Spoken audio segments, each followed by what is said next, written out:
AkzoNobel is the world's largest paint and coating company and a major producer of specialty chemicals.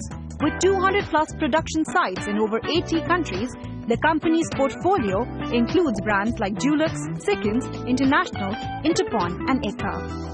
Even as it fights stiff competition, currency fluctuations and a slowdown in developed markets and Latin America, this Amsterdam-headquartered company is focusing on volume growth and an improvement in operating margins, especially in emerging markets like India, China and Brazil.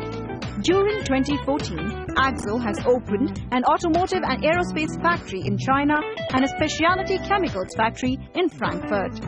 The company has also made organizational changes, such as introducing the Global Business Services, a cross-functional business support area to address customer needs swiftly. To fortify its market position, the company has launched a new Dulux Visualizer app, which enables customers to visualize the room with the new paint.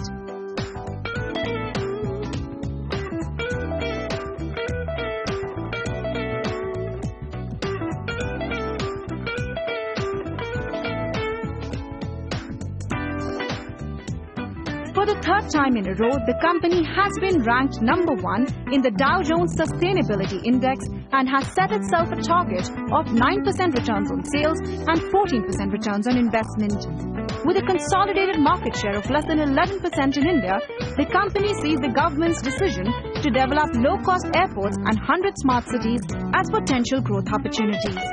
CNBC TV18's Malvika Jain spoke to Tom Buchner, the global CEO of AkzoNobel, to understand the company's future business strategy and his thoughts on doing business in India.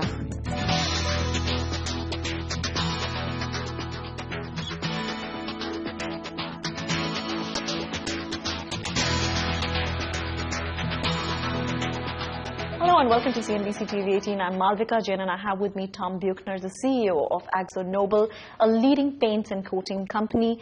Tom, welcome to CNBC TV18. My first question to you is about the crude prices. It is a raw material that has an impact on your pricing strategies. Though the prices continue to be on the lower side, in recent times we have seen an upswing. What do you think is the impact of this fall in crude prices on your revenues, and do you think the time is now ripe to pass on this cut onto the consumers? The oil price globally, of course, it has been in a free fall at the end of last year, and it has two effects on AkzoNobel. We actually supply to customers that are in the oil and gas industry, so many of their ships, many of their platforms, many of their production units, even some of the chemicals that we manufacture get supplied into the oil and gas industry.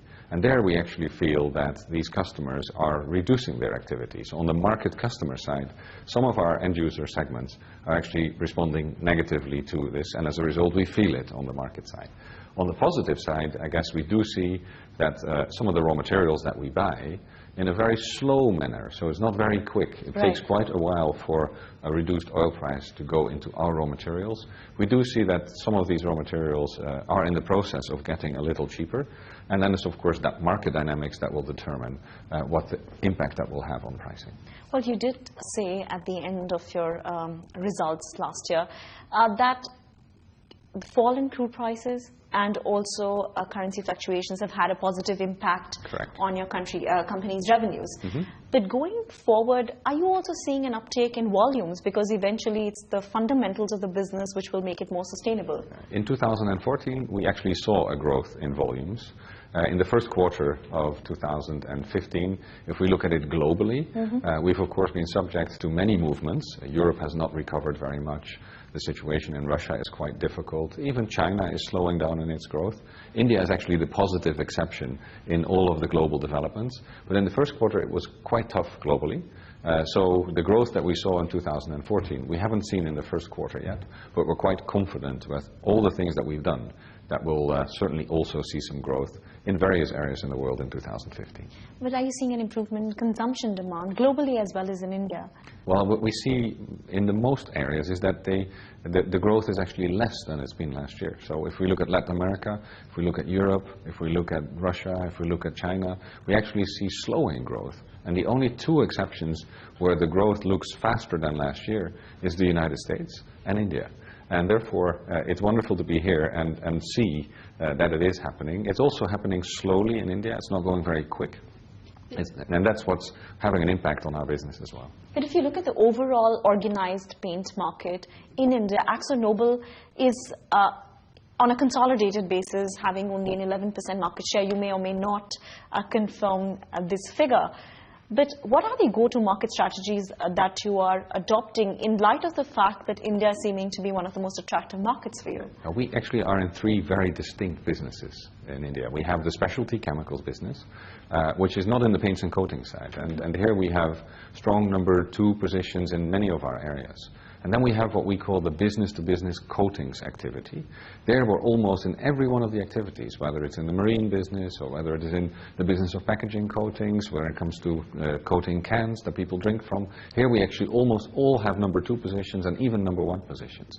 And of course in the decorative paints, we have multiple players in India. There we have a number 4 position in the aggregate. But if we look at the premium sector, we're having close to a 19-20% market share. So in the areas where we choose to be, we have more than what you call the aggregate market share. And that makes us one of the successful companies in India. We build on the global technologies that we have on the global product lines. And of course, combined with the growth that we expect in India, we of course hope to be even more successful. The acquisition of ICI, do you feel that it didn't go the way the company would have wanted it to? The acquisition of ICI is actually quite a while ago. And the acquisition has taken a while to integrate. It was a large acquisition for AkzoNobel. It was a very multi-segment, multi-geographical acquisition. So it was quite understandable that it took a little longer to integrate. But overall, it's given us some great strategic positions, and we're actually very happy with the acquisition.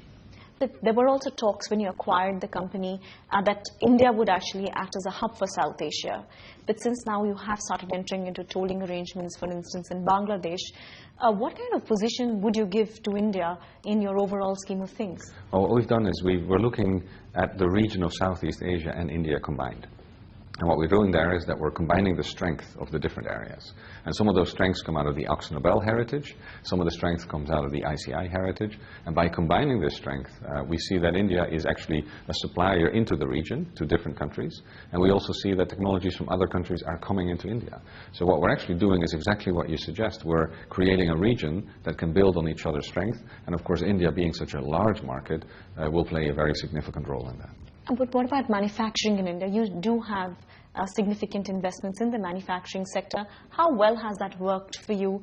And there were also talks about acquiring a piece of land in South India. You have completed that deal, but it did take a very long time for the deal to get concluded. So what were the factors that contributed to this delay, and do you think the manufacturing sector in India overall is looking attractive? Well, we have 6 factories in the country. Those factories, when we built them and when we actually execute the construction of these factories, we try to import all of the international technologies. We try to bring the latest technology to India. And these factories today are all producing, and we're very happy with it. The acquisition of the land has indeed taken a little longer than people thought by the time from the announcement to the acquisition of the land. But it's been, we're a company that follows all the rules properly. And therefore, we didn't need the land immediately. We do have capacity for growth in the other areas, so we were also not pushing it very hard. So overall, we're happy with the manufacturing base we have here in India.